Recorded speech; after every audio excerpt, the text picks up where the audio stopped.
Alors, pour conclure cette première journée de rencontre scientifique de MICIB, moi je suis ravie de recevoir Nadja Godillère-Jamy, qui va faire un peu le pont, finalement, entre la journée d'aujourd'hui et celle de demain, il me semble, quelque part, en tout cas de manière très globale, on va dire. Pourquoi ? Parce que Nadja est architecte, elle est chercheuse, elle a fait il y a quelques années, quelques années en arrière, une thèse qui a beaucoup intéressé, fait parler, autour de... D'ailleurs, le début de titre de sa thèse est là, automatiser l'architecture, c'est-à-dire le lien entre l'automatisation, la numérisation ou l'approche computationnelle, on va dire, qui s'est introduite petit à petit dans les pratiques architecturales, ce que ça a changé du point de vue des pratiques de l'architecture et de l'objet de l'architecture, c'est-à-dire le bâti. Donc, vous voyez, on est, pour le coup, il me semble, un peu entre les deux journées, puisque demain, on va parler friche, donc on va parler un petit peu plus bâti que modèle phénoménologique, quoique, on va certainement aborder ça aussi.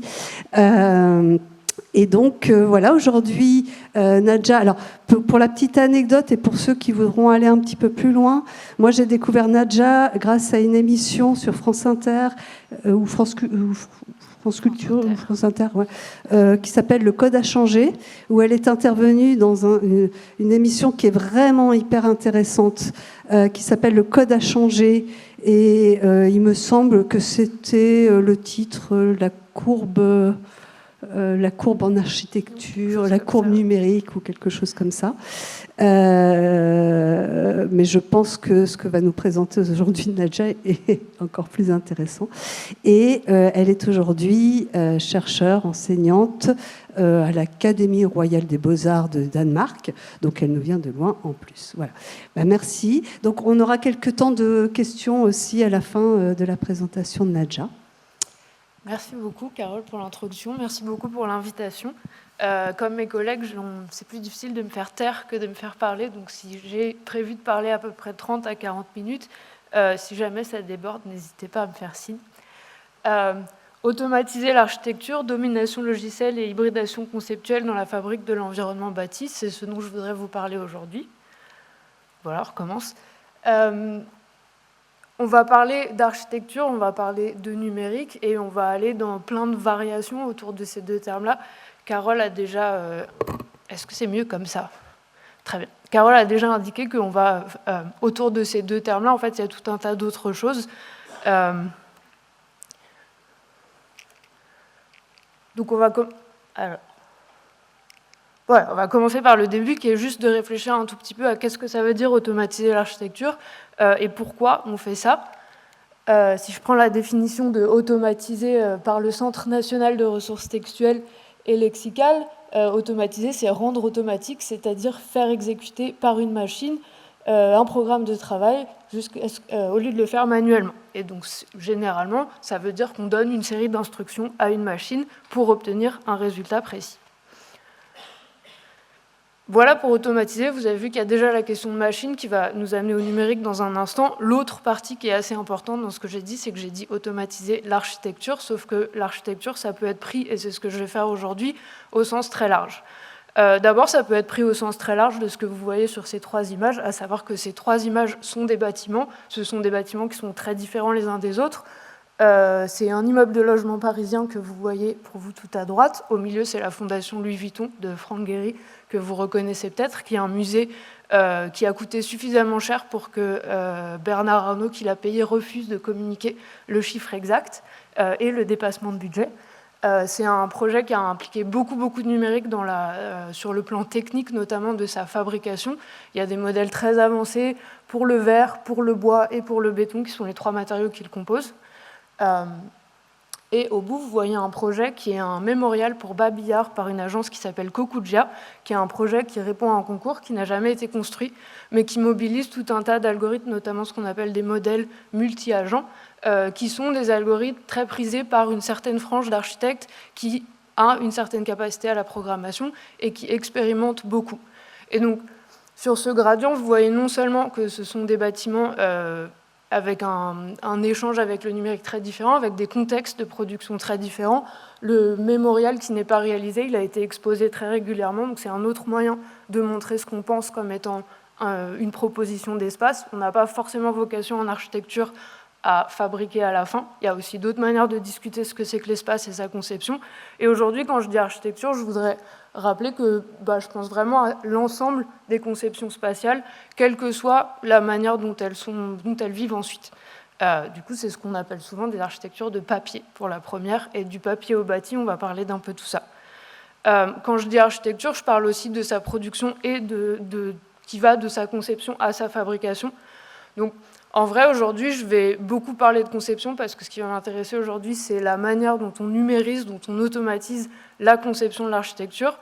Je voudrais signaler qu'il y a tout un tas de recherches et d'expérimentations sur lesquelles je m'appuie aujourd'hui sur le rôle du numérique pour la conception architecturale. Il y en a tout autant dans le monde de la fabrication. La robotique appliquée à l'architecture, aujourd'hui, c'est un champ de travail qui est relativement développé, où on se pose beaucoup de questions sur comment on automatise, en gros, ce qui se passe sur un chantier. Une des raisons pour lesquelles j'ai décidé aujourd'hui de parler notamment de la conception, c'est que, on pourra en parler dans les questions, dans le cas de la fabrication, le transfert industriel, l'adoption de tout un tas de méthodes d'automatisation de ce qui se passe sur un chantier est, dans certains cas, beaucoup moins avancé que les choses dont je voudrais discuter aujourd'hui. Voilà, mettre des robots sur un chantier, c'est pas du tout trivial. Et du coup, je voudrais parler un petit peu plus de ce qui se passe à l'étape de la conception, parce que les choses que je vais décrire, c'est des choses qu'on retrouve bien plus fréquemment aujourd'hui en agence que certains enjeux autour de la fabrication. La dernière chose, c'est que je vous parle d'architecture parce que je suis architecte de formation, mais il y a tout un tas de choses que je vais dire qui, je pense, s'appliquent plus largement aux disciplines de conception, que ce soit le design, l'ingénierie, l'urbanisme ou l'architecture. Parce que ce que je vais discuter aujourd'hui, c'est quand on fait un modèle numérique, comment on le fait, pour qui, et quelles sont ces conditions de démocratisation ou de mise à disposition des acteurs. Et je vais vous donner des exemples qui viennent du monde de l'architecture et notamment de la CAO, mais je pense que, ou j'espère que pour beaucoup d'entre vous, si vous n'êtes pas architecte ou si l'échelle à laquelle vous travaillez n'est pas celle du bâtiment, ça devrait faire écho à un certain nombre de choses que vous voyez. D'ailleurs, il y a plein de questions et de choses qui ont été dites avant que je vienne sur scène qui ont tout à fait trait à ce que je vais vous raconter. Donc la question que je voudrais examiner d'un peu plus près aujourd'hui, c'est de quelle manière le numérique se fait-il un vecteur d'une automatisation des pratiques architecturales. On a dit que l'automatisation, c'est utiliser une machine, donc ce n'est pas une énorme surprise que le numérique vienne s'immiscer là, mais le numérique, ça veut dire plein de choses différentes. Il y a plein de manières de manipuler des objets numériques pour produire, concevoir des espaces et des bâtiments. Donc, la manière dont le numérique se déploie aujourd'hui dans la pratique architecturale, ça peut être une forme de pression vers certaines manières d'automatiser, ça peut être une aide à d'autres manières d'automatiser, et l'idée c'est de discuter un petit peu certains aspects de ces enjeux-là. Quand je dis numérique, et qu'il y a plein de manières de manipuler le numérique, en fait, déjà il faut commencer par souligner ça. Donc, quand je dis numérique, évidemment, je parle de l'ordinateur, je parle de l'informatique et des infrastructures informatiques qui sont à notre disposition pour penser des espaces, pour les concevoir, pour les réaliser. Ce qui implique que, au fond, ce qui m'intéresse dans le numérique, c'est le fait que le numérique, ça ne marche que s'il y a un algorithme qui a été écrit à un moment. Si je reviens à la définition vraiment de base de l'algorithme, un algorithme, c'est une série d'instructions, et c'est une définition qui nous vient, je crois, du 5e siècle et des mathématiques. Donc, dans sa définition initiale, un algorithme, ce n'est pas un objet numérique, c'est juste une série d'instructions qu'on exécute pour obtenir un certain résultat. Aujourd'hui, évidemment, quand on parle d'algorithme, on en parle essentiellement dans le cadre informatique. Et l'algorithme, il est là pour nous rappeler une chose qui est extrêmement importante dans ce que je vais vous dire aujourd'hui, c'est que si on veut travailler avec le numérique, il faut formaliser. Parce que l'ordinateur, si vous ne lui donnez pas une série d'instructions sous la forme d'un algorithme, sous la forme d'un programme qui regroupe plusieurs algorithmes, cet ordinateur ne fera rien du tout.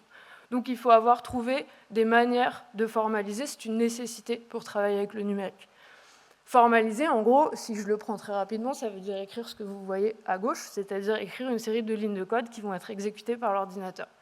Sauf qu'en tant qu'architecte, en tant que concepteur, ça m'arrive beaucoup plus souvent d'avoir affaire à ce qui est de l'autre côté de l'écran, à savoir un logiciel qui me donne des fonctions, et généralement pour les architectes, c'est des fonctions qui m'aident à dessiner sur l'écran.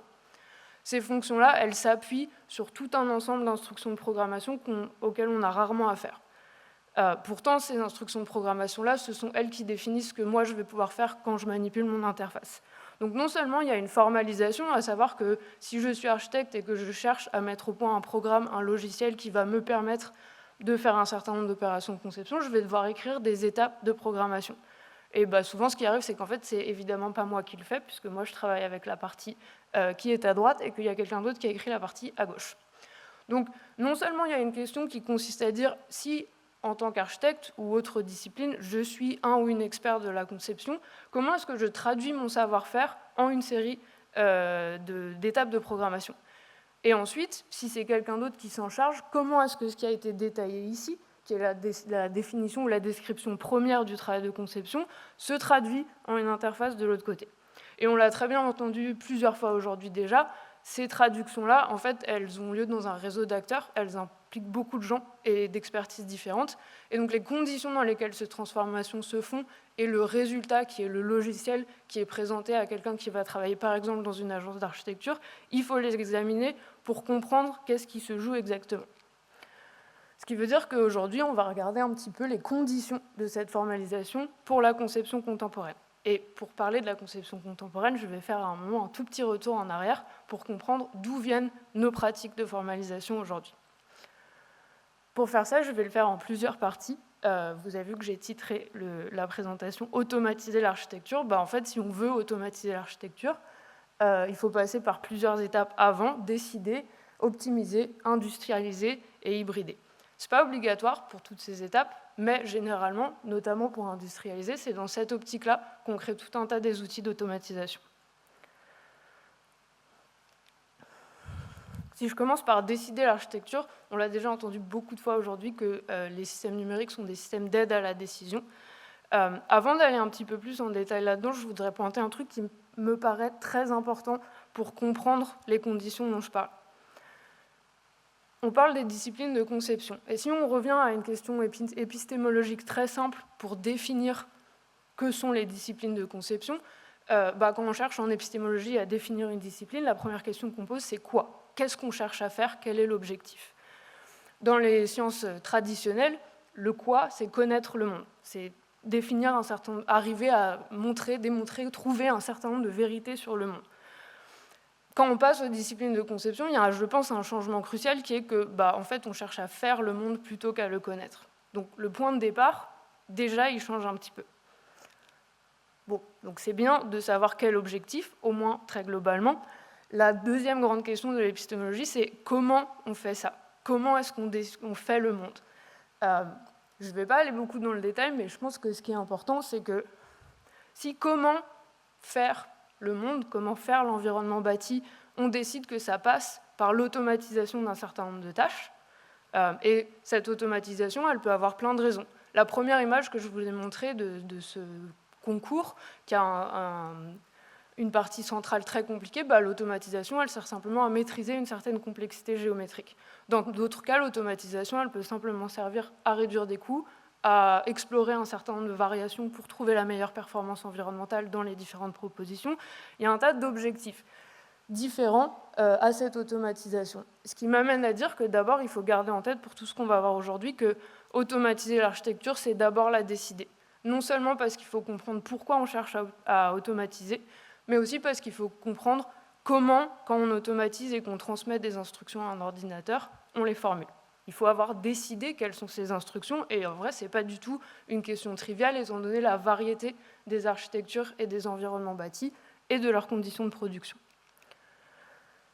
On l'a déjà entendu aujourd'hui, j'allais dire qu'on parle souvent de systèmes d'aide à la prise de décision quand on parle des supports d'aide à la conception numérique.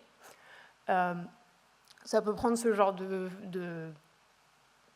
d'apparence. On l'a vu aussi, je pense, dans plusieurs présentations. Il y a tout ce système où, certes, on voit une 3D, mais on ajoute tout un tas d'informations qui sont là pour aider à décider quelle option on prend ou comment on modifie une option. Cette idée d'aide à la décision, elle n'est pas du tout nouvelle. Ce que vous voyez là, c'est la structure de ce qu'on appelle un système expert. Les systèmes experts, c'est des outils ou des typologies de programmation qui datent notamment des années 80, qui viennent du monde de l'intelligence artificielle et qui se sont popularisés beaucoup dans cette décennie-là. Les systèmes experts, comme leur nom l'indique, l'idée c'est de dire on a des experts et de l'autre côté on a des non-experts et ce serait bien de trouver une manière automatique d'articuler le savoir de l'un, de le mettre à la disposition de l'autre. Donc un système expert, ça a la structure que vous voyez là, et l'idée c'est que l'expert va formuler un certain nombre de règles qui sont enregistrées, donc formalisées dans un logiciel, et qui vont permettre de guider un non-expert, lui donner le bon morceau d'expertise, le bon morceau d'information au bon moment pour prendre une décision. Il y a plein d'exemples très différents. Dans les années 80, on s'est beaucoup pris de passion pour les systèmes d'aide au diagnostic médical. Donc l'idée, c'était que l'expert était un médecin ou une médecin qui avait saisi un certain nombre d'informations sur les symptômes d'une maladie et que de l'autre côté, on pouvait avoir quelqu'un qui cherchait à diagnostiquer un patient sans nécessairement avoir ces connaissances-là. Donc le non-expert saisissait une liste de symptômes et on allait chercher dans la base de données la maladie ou le diagnostic qui pouvait correspondre le mieux à ça. Donc on est déjà vraiment dans un travail d'aide à la décision.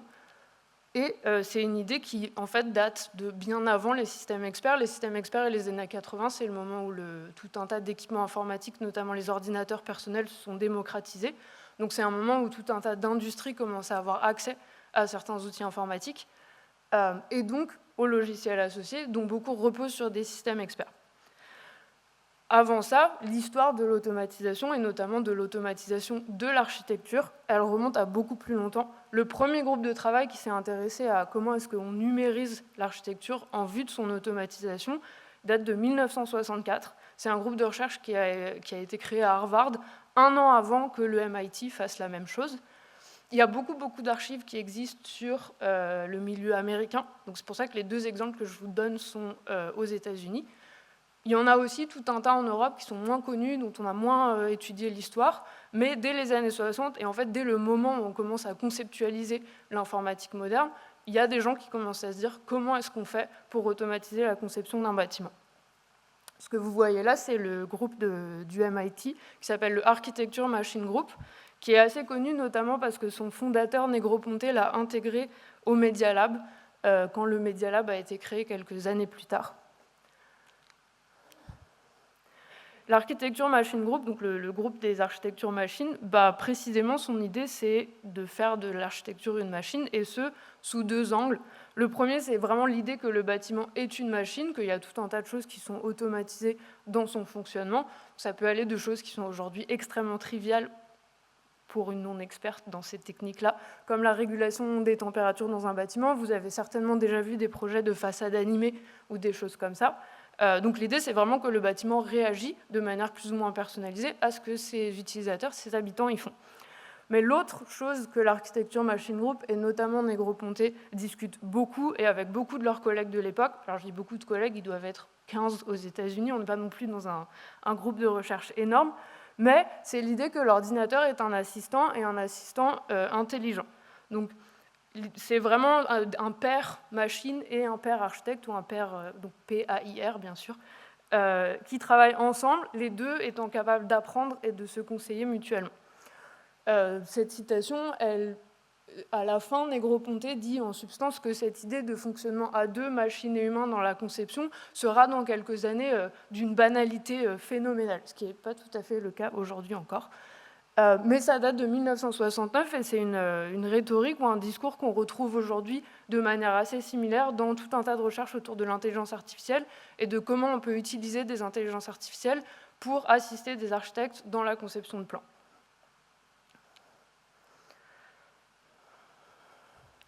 Cette synergie entre l'ordinateur ou la machine et le designer, le concepteur, elle perdure du coup vraiment aujourd'hui. On le trouve aussi dans le marketing de certains logiciels qui ne sont pas forcément encore appuyés sur des systèmes d'IA, dans un tas de publications de recherche académiques sur les IA pour faire des plans, comme je le disais. Mais c'est une vision qui couvre en fait un héritage qui est un tout petit peu différent de celui-ci dans comment est-ce qu'on envisage le rôle de la machine pour faire de l'architecture.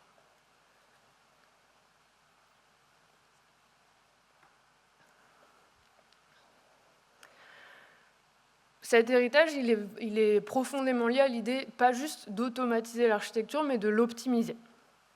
Et il faut savoir, pour comprendre comment est-ce que cette idée d'optimisation s'est retrouvée aussi entremêlée avec celle de l'automatisation quand on parle du numérique et de l'architecture, il faut revenir encore une fois aux années 60. Je suis désolée parce que je n'ai encore jamais trouvé un écran assez grand pour donner tous les détails de cette carte. Mais cette carte, c'est un des résultats de ma thèse et c'est une cartographie des praticiens dans les années 60 qui s'intéressent à cette question de l'automatisation de l'architecture. Vous voyez que ce sont essentiellement des pays anglophones qui sont représentés, donc avec d'un côté la Grande-Bretagne et en haut les États-Unis. Et ça représente aussi en vert les gens qui viennent plutôt du domaine de la conception et en violet les gens qui viennent plutôt des domaines de l'informatique. Alors il faut se souvenir que dans les années 60, c'est assez mélangé entre les gens qui s'intéressent à l'intelligence artificielle, les gens qui s'intéressent à la conception d'un ordinateur, puisque le hardware tel qu'on l'a aujourd'hui n'existe pas du tout, qui s'intéressent à la programmation d'outils, ne serait-ce par exemple que pour afficher un dessin sur un écran. On est à un moment où on est vraiment au tout début. Donc, quand je dis informatique et intelligence artificielle, ce sont aussi des gens qui ont énormément échangé avec le milieu de la cybernétique, qui s'intéressent à la rationalisation et à la formalisation de tout un tas de phénomènes du quotidien, notamment en vue de leur management. Mais il y a tout un monde qui, en fait, s'intéresse à la formalisation mécanique. Et vraiment à l'idée qu'il y a tout un tas de choses dans le quotidien qu'il est possible d'exprimer sous forme d'algorithme, sous forme d'instruction pour une machine, pour que cette machine l'exécute. Et ce qui est assez intéressant avec cette période, c'est que vous voyez qu'il y a plein de traits qui relient les gros carrés, qui sont les institutions qui financent des recherches là-dessus. Et ensuite, les ronds, ce sont des gens. Et donc, vous voyez qu'il y a beaucoup d'échanges entre les différentes institutions. Vous voyez qu'il y a quelques personnes qui sont vraiment à cheval, notamment Gordon Pask, entre l'architecture et l'intelligence artificielle ou l'informatique. Ce qui est assez important à retenir de cette période, c'est que si on examine les réseaux institutionnels de la période, en fait, l'intelligence artificielle, l'architecture numérique ou computationnelle, comme on l'appelle souvent dans ces milieux-là, et la théorie du design, ce sont des disciplines qui émergent au même moment et de manière extrêmement collective. C'est une naissance qui est commune sur le plan institutionnel, ce qu'on voit ici, mais aussi philosophique. Il y a tout un tas des conceptions clés de ces trois disciplines qui ont émergé les unes avec les autres. Alors, ce que je vais vous dire, c'est une supposition de ma part, mais c'est une supposition qui est appuyée sur beaucoup d'archives que j'ai lues de cette période-là. En fait, la théorie du design, l'intelligence artificielle et l'architecture numérique, ou les gens qui s'intéressent à l'idée d'automatiser l'architecture avec un ordinateur, affrontent exactement les mêmes enjeux de formalisation. Les choses qui sont difficiles dans notre quotidien d'humain, les connaissances que nous avons, qui sont difficiles à mettre sous forme d'instructions algorithmiques, pour qu'un ordinateur les exécute, donc pour avoir en fait une intelligence artificielle, ce sont les mêmes choses qui sont difficiles à saisir dans le travail de conception des gens qui pensent l'espace. Et ce qui est assez intéressant quand on regarde la littérature de cette période, c'est qu'il y a tout un tas de gens, notamment Herbert Simon et Alan Newell, qui sont très connus pour avoir fait ce qui s'appelle le General Problem Solver, qui est le premier programme qu'on a appelé un programme d'intelligence artificielle. En fait, Alan Newell et Herbert Simon, quand ils essayent d'expliquer ce qu'ils cherchent à faire, c'est-à-dire créer une intelligence artificielle forte, le premier exemple qu'ils prennent pour illustrer ce qui est difficile à formaliser dans un ordinateur, c'est la conception d'un bâtiment. Donc, quand on regarde vraiment ce qui est écrit et conceptualisé à cette période, en fait, l'architecture, c'est vraiment l'exemple de ce qui est le plus difficile à faire pour un ordinateur. Et au point où on pourrait presque avancer que, in fine, pour eux, ce n'est pas tant le test de Turing qui est important, à savoir une machine qui arrive à se faire passer pour un être humain, ce serait plutôt un test d'architecture, à savoir une machine qui est capable de concevoir un bâtiment, et pas n'importe quel bâtiment, mais un bâtiment pertinent. Et pour essayer de cadrer un peu, mais qu'est-ce que c'est que cette chose dont je parle, qui est la chose qui est si difficile à formaliser, que ce soit pour faire une véritable intelligence artificielle ou un bâtiment pertinent, cet ensemble de chercheurs et de chercheuses, il n'y en a pas beaucoup, mais il y en a quelques-unes dans ce réseau, met au point la notion de problème épineux. Donc un problème épineux, c'est un problème qui n'est pas entièrement formalisable, qui ne peut être exprimé avec assez de précision et qui ne peut donc pas être résolu de manière systématique en s'appuyant sur une méthode qui a été définie au préalable. Donc l'idée, c'est qu'il y a des types de problèmes, qu'on appelle en français des problèmes épineux, par traduction littérale, qui ont des structures telles que en fait, c'est très difficile de mettre au point une méthode, un modèle systématique de résolution, comme on pourrait le faire pour un tas d'autres objets géométriques ou mathématiques. Et les problèmes épineux, donc les problèmes épineux, ça implique quand même qu'on a un problème, qu'on arrive à formuler ou pas, et auquel on cherche une solution. Si vous parlez à plein d'architectes en agence, c'est rare qu'ils vous disent que ce qu'ils sont en train de faire, systématiquement, c'est de trouver une solution à un problème. Il y a tout un tas d'autres choses qui interviennent dans la manière dont tout un tas de praticiens approchent l'architecture. Ça arrive aussi que des gens le formulent comme ça. Il y a une chose qui est importante à retenir dans ce que je vous raconte, c'est que les concepteurs, les conceptrices ont généralement des approches très différentes les uns des autres, ce qui ajoute à la difficulté quand on veut automatiser la conception architecturale, parce qu'en fonction de la personne qui conçoit, il ne se passe pas la même chose. Donc ma liste d'instructions pour l'ordinateur change. Mais cette idée des problèmes épineux, elle est tellement pratique pour arriver à mettre le doigt, trouver une formulation qui permette de cadrer ce qui est difficile à faire quand on cherche à utiliser une machine pour systématiser la production de l'environnement bâti, que elle a été adoptée par à peu près tout le milieu dont je vous montrais ce réseau, et elle a continué à être utilisée très longtemps après, jusqu'au début des années 2000, où on finit par mettre au point, et quand je dis on, c'est ce milieu de chercheurs, de chercheuses, de praticiens qui s'intéressent à l'utilisation du code informatique pour la conception architecturale, finit par développer une idée qui s'appelle le design de la performance, qui est construit sur l'idée de proposer des solutions à ces problèmes épineux, et de se servir du numérique pour explorer la variété des solutions. Donc c'est de cadrer d'une manière ou d'une autre, par la description de certains objectifs de performance, ce qu'on essaye de faire avec le bâtiment qu'on est en train d'essayer de concevoir. Et dans la mesure où il y a plein d'approches et plein de paramètres différents, on peut se servir du numérique pour générer un énorme catalogue de solutions. Le problème, si vous êtes tout seul devant votre écran et que vous avez 100 000 solutions au projet sur lequel vous êtes en train de travailler, c'est très long de les regarder les unes après les autres. Donc l'autre versant du design de la performance, c'est de dire, pas de problème, puisqu'on a le numérique à disposition, on va faire des interfaces qui nous permettent d'explorer de la meilleure manière ces solutions. Et souvent, évidemment, il va s'agir de filtrer l'ensemble des solutions et de les filtrer en fonction de leur performance.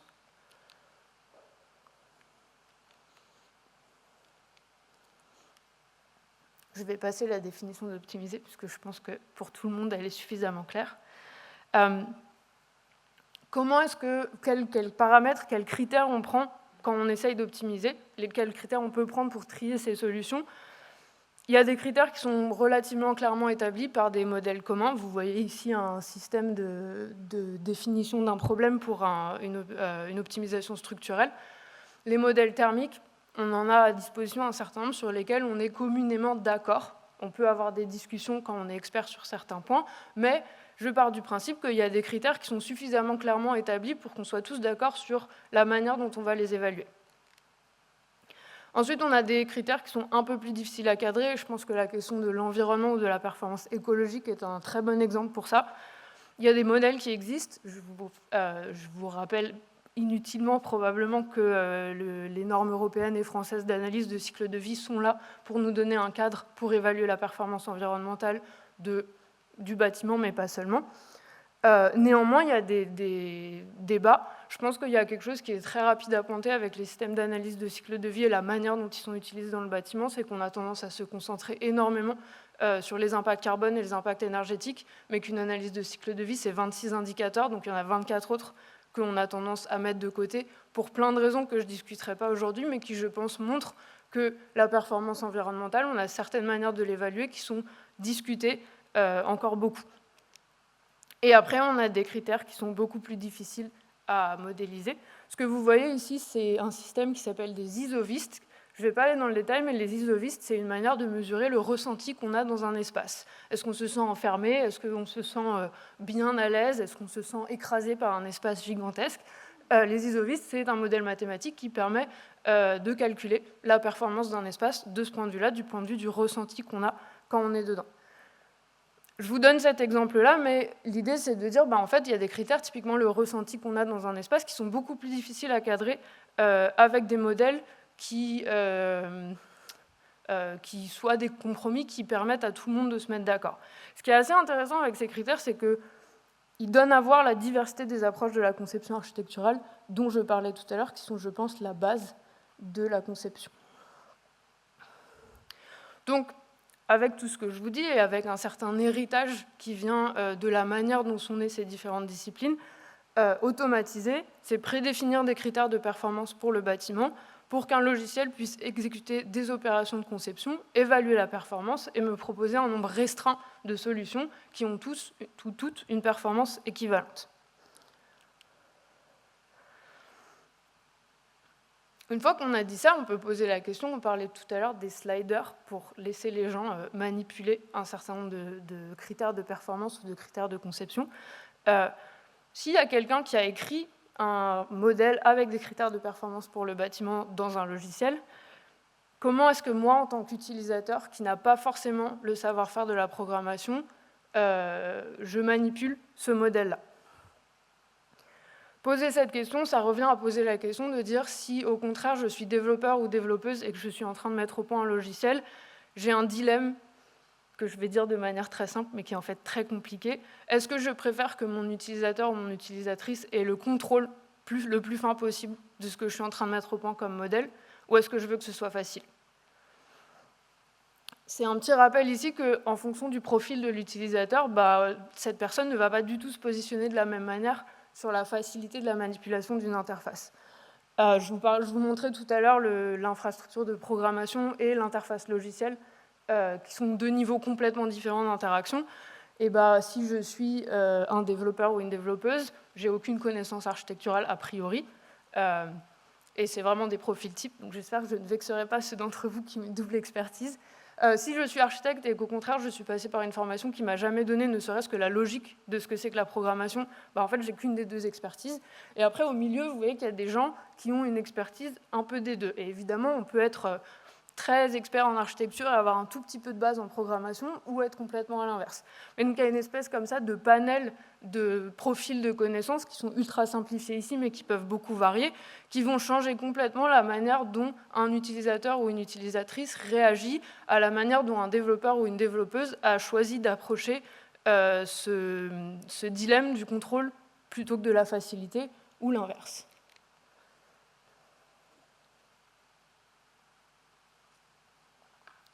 Je vous donne ici deux exemples qui viennent de ce milieu d'expérimentation dont je vous parlais autour des questions d'architecture computationnelle. Le premier que vous voyez à gauche, tout coloré, c'est un projet de quelqu'un qui s'appelle Christopher Alexander, dont vous avez peut-être déjà entendu parler, parce que c'est une des figures les plus connues de ce milieu. C'est une figure qui est assez intéressante parce qu'il a beaucoup influencé avec ses écrits autour de l'idée de motifs en architecture, donc d'un catalogue de motifs qu'on réassemblerait différemment à chaque projet. Il a énormément influencé la Silicon Valley, donc il y a tout un tas de choses dans les architectures logicielles, et notamment l'idée qu'on parle d'architecture logicielle, qui sont en partie dues à la trajectoire des écrits de Christopher Alexander aux États-Unis. Et Christopher Alexander, son obsession, c'est le participatif, et donc il trouve que le numérique, c'est une idée géniale. Il a passé toute sa carrière à réfléchir à comment est-ce que le numérique permet de mettre à disposition la conception architecturale à des non-experts. Ça, c'est un travail assez tardif de Christopher Alexander qui s'appelle le GateMaker, qui date de 1996, et où ce qu'il essaye de faire avec le programmeur qu'il a suivi toute sa vie, qui s'appelle Greg Bryant, c'est de faire une interface dont on ne se rende pas compte qu'elle existe. Donc le GateMaker, c'est un test où Christopher Alexander dit comment est-ce que je fais pour utiliser le numérique, pour guider un non-expert de la manière la plus efficace, pour, en l'occurrence, dessiner un portail de jardin. Et donc vous voyez qu'il y a l'image au milieu, parce que pour Alexander, le contexte est très important. Il y a toute une série d'étapes super basiques sur la gauche qui sont en fait pour guider le dessinateur ou la dessinatrice. Et il y a cette idée qu'il faut pouvoir dessiner sur l'écran qui est clé pour lui. Je ne ferai pas de jugement sur est-ce que ça marchait vraiment ou pas, mais l'idée de Christopher Alexander avec ce projet, c'est vraiment de dire qu'il faut qu'on ne se rende même pas compte que l'interface est là, il faut que ce soit d'une facilité confondante. Et de l'autre côté, vous avez un projet un peu différent qui a été mis au point par quelqu'un qui s'appelle Robert Reich. Robert Reich, il a travaillé d'abord pour Bentley Systems et il a fait un des premiers outils de programmation visuelle à destination des concepteurs. Et ensuite, ce que vous voyez là, c'est que Autodesk, qui est la grande entreprise de CAO américaine, a voulu un système similaire qui s'appelle Dynamo, qui est disponible aujourd'hui dans Revit pour ceux qui le connaissent.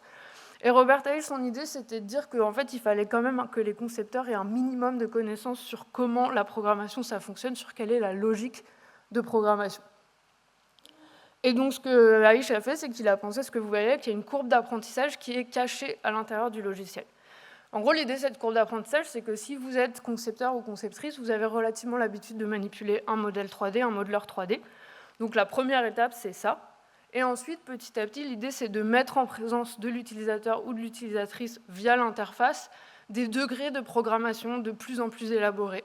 Et donc l'idée, c'est de guider l'utilisateur ou l'utilisatrice, là encore à peu près sans qu'ils s'en aperçoivent, vers une compréhension d'abord de la logique de programmation, puis la capacité à écrire des petits programmes ou modifier des paramètres, puis la capacité à écrire un programme tout seul ou toute seule. Donc là, on est vraiment dans l'idée inverse, qui est que l'idée, c'est qu'il faut qu'un utilisateur ou une utilisatrice contrôle au mieux ce qu'il ou elle fait, et on intègre au logiciel et à son interface les étapes d'apprentissage pour pouvoir faire ça.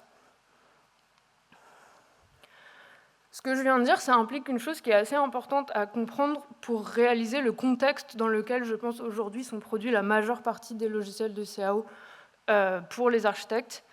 C'est qu'on n'est plus juste avec ce dilemme entre contrôle et facilité, on n'est plus juste dans une question de performance du bâtiment. On est aussi dans une question de performance du concepteur ou de la conceptrice.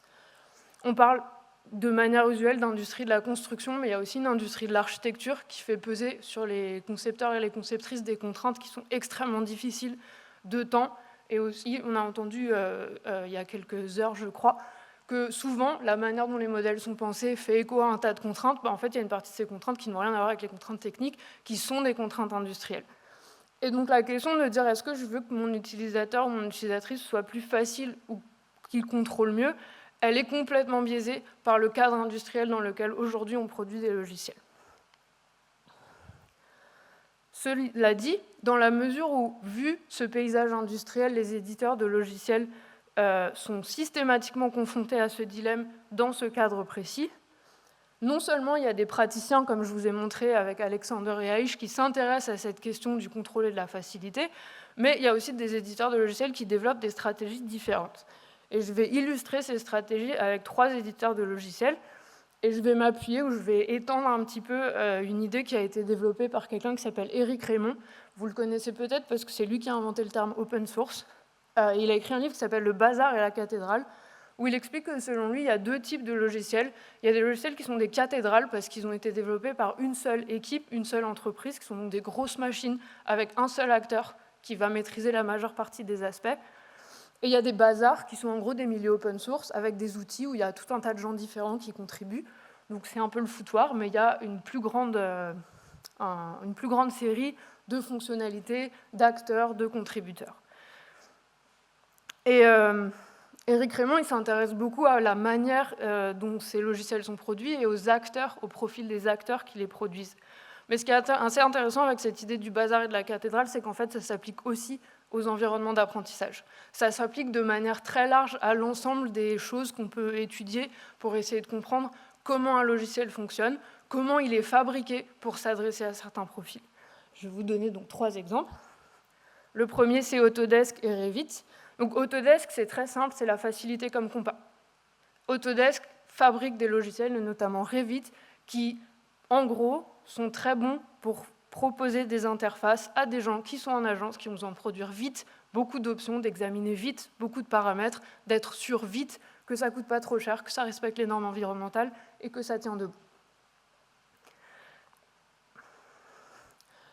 Autodesk fabrique ça en faisant un certain nombre de décisions sur ses interfaces, et notamment en fait, en automatisant tout un tas de choses. Aujourd'hui, si vous ouvrez Revit et que vous chargez dedans un site, un contexte urbain, vous pouvez récupérer des propositions de volumétrie en disant juste oui. Parce qu'en gros, le logiciel vous dit « est-ce que vous voulez optimiser la volumétrie pour qu'il y ait le maximum d'heures de jour dans toutes les parties du bâtiment ?» Oui. Est-ce que vous voulez optimiser pour que ça tienne ? Oui. Est-ce que vous voulez optimiser pour rester dans un budget moyen ? Oui. Est-ce que vous voulez optimiser pour que ce ne soit pas trop sale en termes de carbone ? Oui. Et c'est fini. Après, vous avez 12 volumétries, vous pouvez choisir celle que vous voulez. Par contre, vous n'avez à aucun moment exprimé une quelconque sensibilité, puisque tout ce que vous avez fait, c'est de dire oui au programme que quelqu'un d'autre a défini avec sa propre sensibilité. Et ce que je vous disais, c'est que cette sensibilité-là, chez Autodesk, c'est celle qui correspond le mieux aux contraintes industrielles d'aujourd'hui.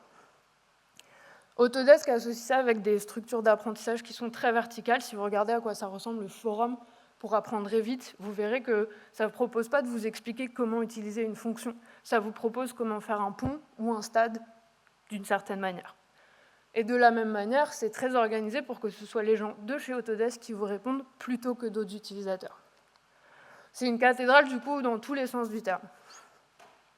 Il y a d'autres choses qui existent. L'autre exemple que j'aime bien, c'est McNeil, qui édite un logiciel qui s'appelle Rhinoceros, qui est utilisé par les architectes et aussi beaucoup par les joailliers, qui sont son premier marché, qui est très connu parce qu'ils ont des moteurs de description des courbes qui sont beaucoup plus puissants que, par exemple, chez Revit, où on va avoir beaucoup d'angles droits ou d'angles tout court. Rhinoceros est aussi très connu pour ce que vous voyez à droite, qui est un logiciel de programmation visuelle qui s'appelle Grasshopper. Et les petites boîtes que vous voyez, en gros, c'est des fonctions de code. Et l'idée, c'est qu'en tant qu'utilisateur, on a une version simplifiée de l'écriture d'un programme en manipulant des choses qui sont en partie préétablies, mais sur lesquelles on peut intervenir un petit peu.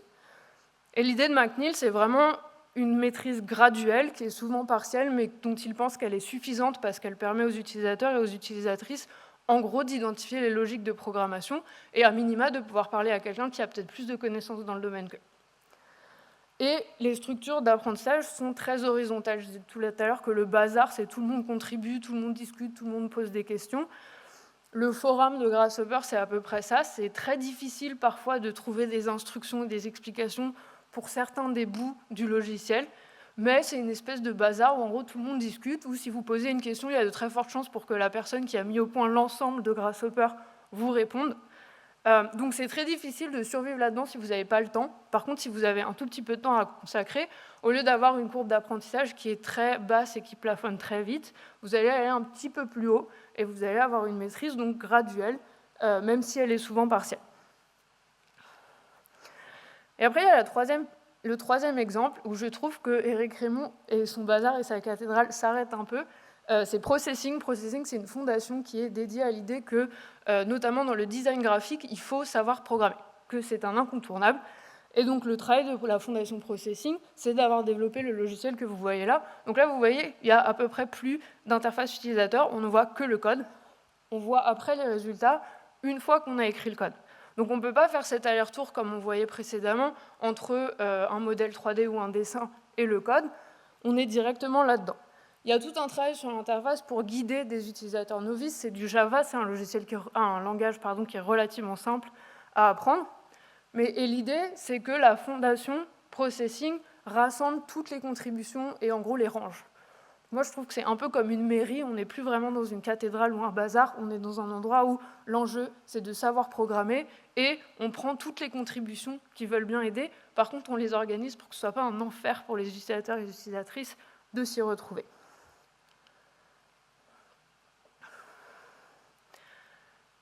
Comme ça a l'air pas mal parce que je vous montre 3 modèles différents, 3 approches de qu'est-ce qu'il faut savoir de la programmation et de l'informatique quand on est designer ou concepteur ou conceptrice.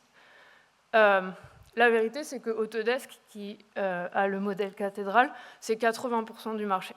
C'est un monopole parmi, je pense, les plus gros à travers les différentes industries. C'est une vraie domination logicielle. Je ne vais pas aller trop dans le détail parce que je voudrais avoir le temps de finir de vous montrer 2 derniers exemples, mais si vous avez mis les pieds dans n'importe quelle agence d'architecture ou d'ingénierie, vous le savez, Autodesk est très difficilement contournable. Ça domine en vous donnant les approches qu'ils ont choisies, les stratégies qu'ils considèrent comme les plus pertinentes.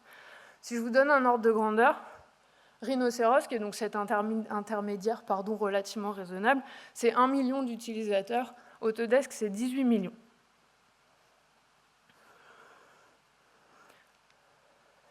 Si vous allez sur le site de Revit, vous allez voir un GIF qui vous montre ces 3 options-là et qui vous dit « Get creative with generative design ».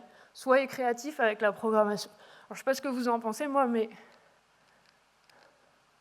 si on compare à ça, qui est une série de projets extraits de gens qui maîtrisent un petit peu plus la programmation, qui travaillent à faire des propositions spatiales, on n'est pas trop dans la diversité. Au contraire, on est dans une standardisation qui est extrêmement forte. Qu'est-ce qu'on fait quand on est concepteur face à ça? Et c'est ma conclusion, on est obligé d'adopter des stratégies de résistance si on n'a pas envie de faire de la créativité à la sauce Autodesk, si on n'a pas envie que l'environnement bâti ressemble systématiquement à la même chose partout. Il faut trouver d'autres manières de faire. Il y a deux manières, je pense, de regarder ces résistances ou ces hybridations qui consistent à mélanger les contraintes dont je vous parlais de l'industrie de la construction. Elles sont là, c'est pas du tout évident pour un architecte de simplement se réveiller un matin et de dire je vais prendre tout le temps qu'il me faut pour apprendre à programmer et je pourrai faire tout ce que je veux. Non, la réalité en agence, c'est pas ça. Donc il faut trouver d'autres manières. J'aime bien ce projet-là parce que je vous ai raconté tout ça à partir de la question d'optimisation. C'est une optimisation et l'optimisation, c'est un appel par définition à la performance. Donc c'est pas forcément facile de retourner ce modèle-là en faveur d'une conception architecturale un peu plus fine, un peu plus précise. L'agence qui a fait ça s'appelle Easy City. C'est un projet de galerie d'art dans le parc de la Villa Bloch à Meudon. La Villa Bloch, c'est la villa d'André Bloch qui a produit les sculptures que vous voyez à droite qui sont dans le parc. Et j'aime bien le pavillon serre aussi parce que ce que vous voyez de l'autre côté, c'est la manière dont le bâtiment a été découpé. Donc vous voyez qu'au fur et à mesure, il y a des vides qui se créent, qui sont les espaces où les œuvres doivent être exposées. Et l'idée, c'était qu'il fallait optimiser la répartition de la lumière parce que comme on est dans une galerie d'art, il faut qu'il y ait la même qualité de lumière partout pour qu'on puisse voir les œuvres d'art bien, quelles qu'elles soient. Mais si je dis que, en gros, j'ai un gros bloc et que je retire des bouts au fur et à mesure pour créer certaines conditions lumineuses, je n'ai pas dit grand-chose parce que je n'ai rien expliqué et je dois tout expliquer à mon ordinateur, vous vous rappelez. Je n'ai pas du tout expliqué comment je découpe ces blocs. Et vous voyez un peu qu'il y a des formes assez particulières aux blocs qui sont retirés.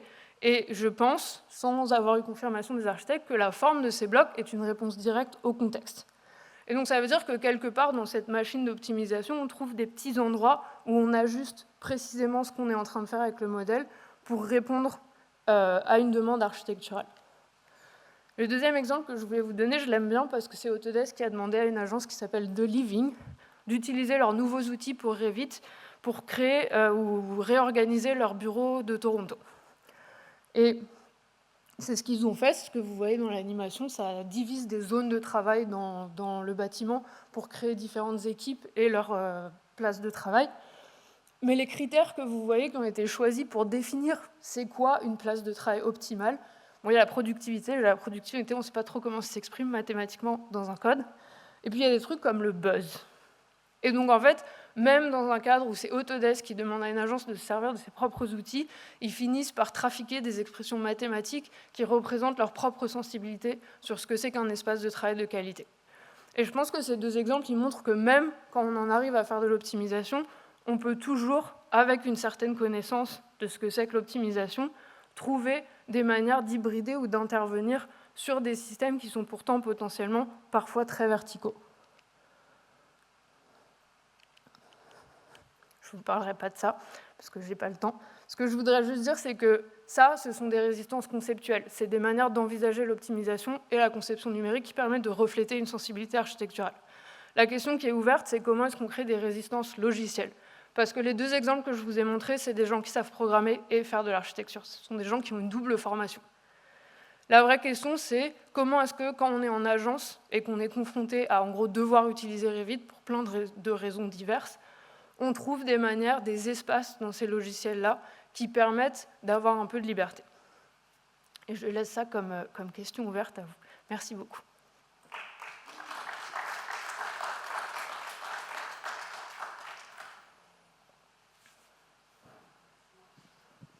Merci Nadja, super intéressant.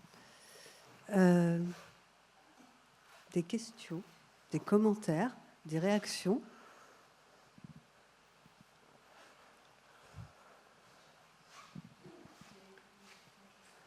Pardon, je n'avais pas vu. Une question un peu... On a un logiciel donc, qui a 80% du marché. Si je prends le marché de Microsoft sur le tableur, il a probablement 98% du marché. Est-ce qu'il y a des gens qui pensent qu'on va réussir à le détrôner? Et si oui, est-ce qu'il y a des idées sur comment le détrôner? C'est une excellente question. Alors, j'ai pris McNeil comme exemple parce que McNeil a trouvé une stratégie un petit peu différente en réponse à la question que vous posez, qui est de dire, vous savez quoi, nous on peut survivre avec 1 million d'utilisateurs, ça nous suffit, on va proposer une solution qui correspond manifestement à un petit segment du marché et on va le conserver. Et dans le monde de la CAO, les seuls concurrents d'Autodesk qui survivent, ce sont des entreprises qui adoptent cette approche-là.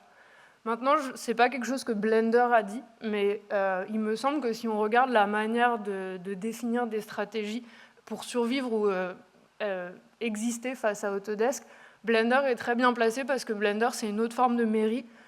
Et Autodesk a 80% de marché parce qu'ils sont très très forts pour comprendre qu'est-ce qui va marcher ensuite. Ils sont très très forts, ils n'ont jamais codé une seule ligne de code de leur logiciel, mais ils sont très forts pour trouver des logiciels à acheter, pour prendre les lignes de code et les mettre dedans. Et Blender fait ça, dans un certain sens, de manière open source. Et ils ont le même nez qu'Autodesk, mais c'est un logiciel gratuit. Et c'est une fondation, donc ils ont un modèle qui est complètement différent, mais qui, ces 2 dernières années, a pris beaucoup, beaucoup d'importance. Et donc, moi, ma réponse, ça serait de dire que je ne suis pas du tout sûre que la survivre face à Autodesk, ça passe par être capable de produire le même mastodonte qu'eux. D'ailleurs, Autodesk domine de la même manière dans le marché de l'animation. Par contre, il y a des initiatives open source qui clairement montrent une capacité, selon moi, à toucher de plus en plus d'utilisateurs et d'utilisatrices. Merci. Merci. C'était un peu une mise en abîme, je trouve, cette présentation. Ça m'a fait une montée d'angoisse. Parce que, alors qu'on est dans un lieu où on essaie de réfléchir à la ville durable, etc., on pense à des utopies, de l'expérimentation, là, c'est le rappel de la réalité, avec quand même une logique marchande, industrielle très, très forte, de productivité, j'utiliserais même le terme, peut-être pas de performance, mais de productivité. Donc ça amène à beaucoup de réflexions sur qu'est-ce que ça dit aussi de la pratique d'architecte en agence actuellement pour penser, imaginer et contribuer à la conception de villes durables et de bâtiments innovants, alors qu'on est en prise avec des outils qui, finalement, moi qui suis dans les sciences de la conception, dénie presque l'acte de conception au concepteur et qui, en plus, dénie la possibilité d'avoir une approche collaborative, pas à pas, etc., etc. Et donc, j'ai une question qui est, excusez-moi, ça va être un peu bizarre peut-être, est-ce que vous pensez que le mouvement qu'on voit chez les jeunes architectes, qui est de revenir à des pratiques presque artisanales de l'architecture, d'un travail sur des matériaux ou de reprise bâtimentaire, de vieux bâtiments, etc., est-ce que c'est aussi quelque chose qui est lié à un refus de se retrouver dans un travail en agence où finalement on va avoir du mal à pouvoir répondre à des valeurs qui seraient autour de la transition écologique, environnementale? Alors ma réponse, ça serait clairement que oui. Alors c'est une réponse qui est en partie basée par ma propre pratique d'enseignante, où j'ai vu un vrai changement chez les étudiants ces dernières années, qui correspond effectivement à en fait, une volonté de sortir du carcan qu'est la pratique contemporaine conventionnelle aujourd'hui. Et ce que je trouve assez intéressant, notamment le centre où je travaille moi, il y a une vraie... en fait, ce que je fais n'est pas du tout représentatif de notre centre de recherche, puisque le travail du centre de recherche, c'est de s'intéresser à ces matériaux qui, pour diverses raisons, sont des matériaux qui ont des empreintes carbone proches de zéro, et de dire, en fait, si le numérique, on s'en sert pour les mettre en forme, pour modéliser très précisément quel matériau va où en fonction de sa performance, ça ouvre une autre perspective sur la mise au service du numérique pour des bâtiments plus vertueux. Et donc, je pense que avoir nos étudiants qui sont donc exposés à ces deux mondes, j'aurais tendance à dire que c'est pas juste revenir en arrière vers des matériaux et des pratiques vernaculaires, c'est vraiment faire un pas de côté qui, je pense, est nécessaire.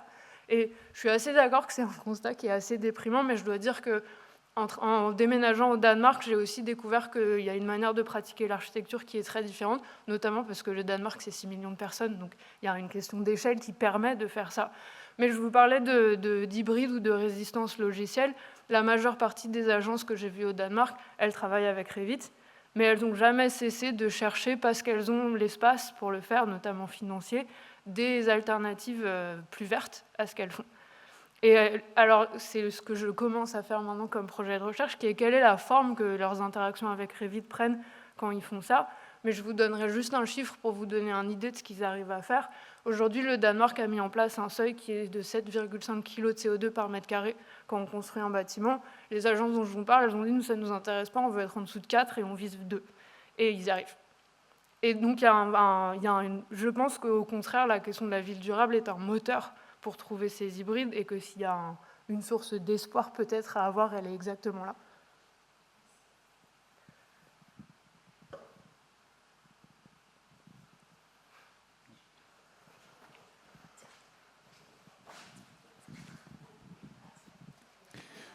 Oui, j'avais juste une petite question sur...